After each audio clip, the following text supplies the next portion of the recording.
The interesting thing about Kulawo is the mix of flavors. So para siyang inihaw na liempo, pero vegetable, so guilt-free. The reason why minanok yung tawag is because of the texture. So kung hindi siya parang puso ng saging na stringy and chewy, hindi niya mamimimik yung parang shredded chicken breast.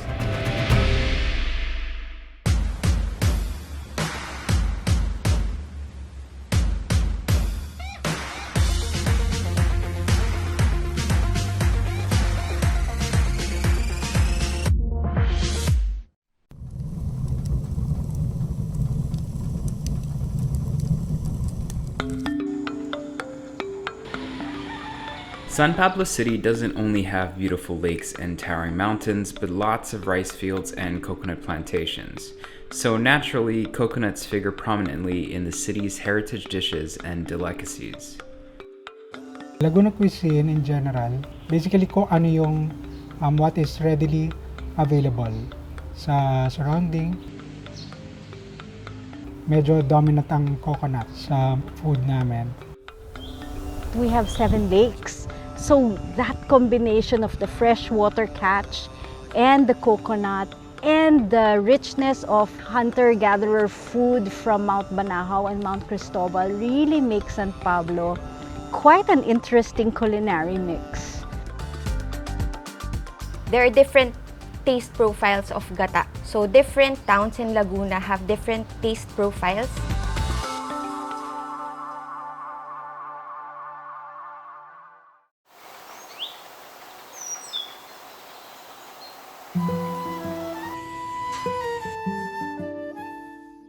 Most heirloom dishes in Laguna are usually prepared at home, although some locals have been trying to put them in the spotlight, like innkeeper Ann Alcantara, who runs an idyllic bed and breakfast in San Pablo, Laguna. My husband and I started Casa San Pablo 25 years now. The reason why we put up a B&B is we want people to know about San Pablo. A hands-on innkeeper, Anne indulges her guests with stories about San Pablo's cuisine, like the Kulawo, a pre-colonial recipe that uses a distinct food preservation technique, cooking with vinegar, as well as the Maranao practice of charring grated coconut in their dishes. Kulawo is a pre-colonial dish. They say that, of course, it got even more popular during the war because when you taste it, it's really like inihaw na liempo. So since during the war, you can't have meat, you can't have chicken, Kulawo na talong or banana heart is a good substitute. I think definitely it represents San Pablo. What makes it special is that the coconut, before we extract the cream, the coconut is char grilled, toasted with real live charcoals, and it releases this smoky aroma that's really, really good and flavors the coconut meat. And then when we extract the cream, we don't use water, we use vinegar, coconut vinegar also.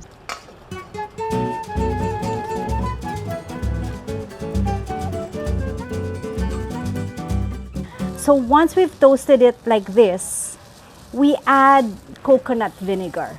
Now this is special because the coconut vinegar is first boiled to remove the kind of acidic, hyperacidity of the vinegar. From this, we proceed with the classic way of extracting coconut cream, which is to squeeze. The interesting thing also is because the vinegar has an antiseptic character to it, you don't need to worry that we use charcoal directly on the coconut. The antiseptic character of the vinegar will make sure that it's clean. Now we're going to strain it to make sure that no little particles are left. And we do the final squeezing of coconut cream. And to this, we just add the salad elements. Salt, pepper, minced garlic, and we just mix that. Now the eggplant we've grilled and skinned so that it looks like this now, and that's what we add this to.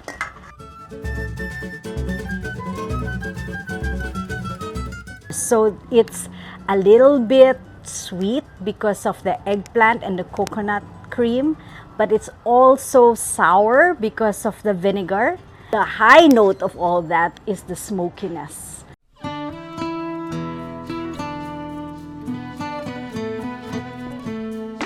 It's challenging to preserve Kulawo because people now like to do instant things. So it's not easy to do the charring. That's why we have to keep presenting it, showing it, and in fact, serving it in different ways, not just in the traditional way, but also I've put it in pizza so that people who may not consider it as ulam will taste it in pizza and will discover the charred flavor of Kulawo. We've also put it in canapé, so in little biscuits. In that, if we consume it in different ways, then the method of cooking, which is Kulawo, will be preserved.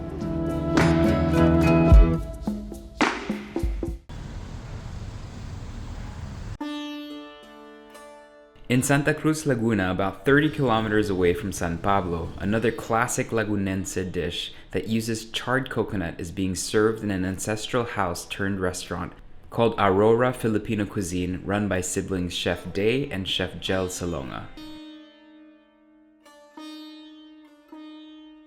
So Aurora Filipino Cuisine is our ancestral house. It was named after our lola.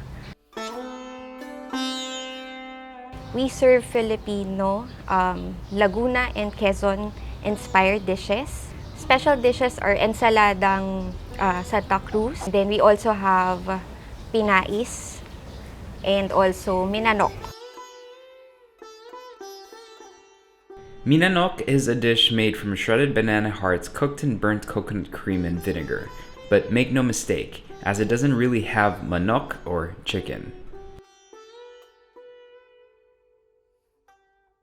Well, theory lang naman, it's a survival food. So during the war, since there's a parang kulang sa meat, so they made use of kung ano yung available sa mga farms.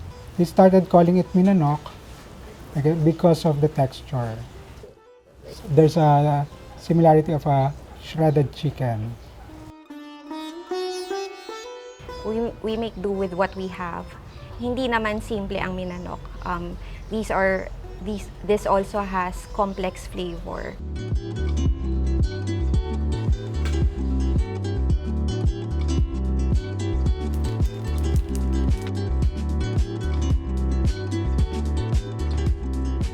So, syempre, yung primary ingredient natin is yung puso ng saging. Dip in water para hindi siya mag-oxidize kasi mabilis yan mag-turn brown.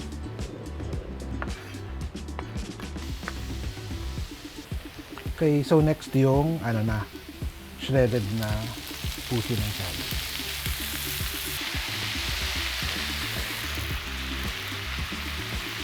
Coconut vinegar.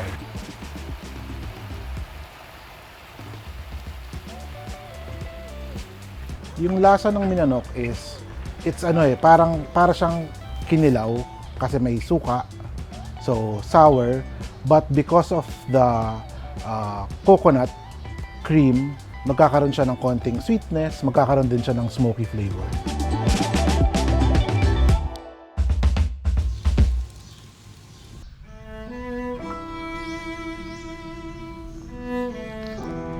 My sister and I are advocates of Laguna culture. We noticed that pambahay lang siya. So a lot of kids cannot connect. It's important to teach kasi the young generations our culture so that they will be more engaged. Whether it be the food or the ingredients that we source from our local kababayans. So it's one way of giving also to these people. Because we can see talaga that it's giving them hope.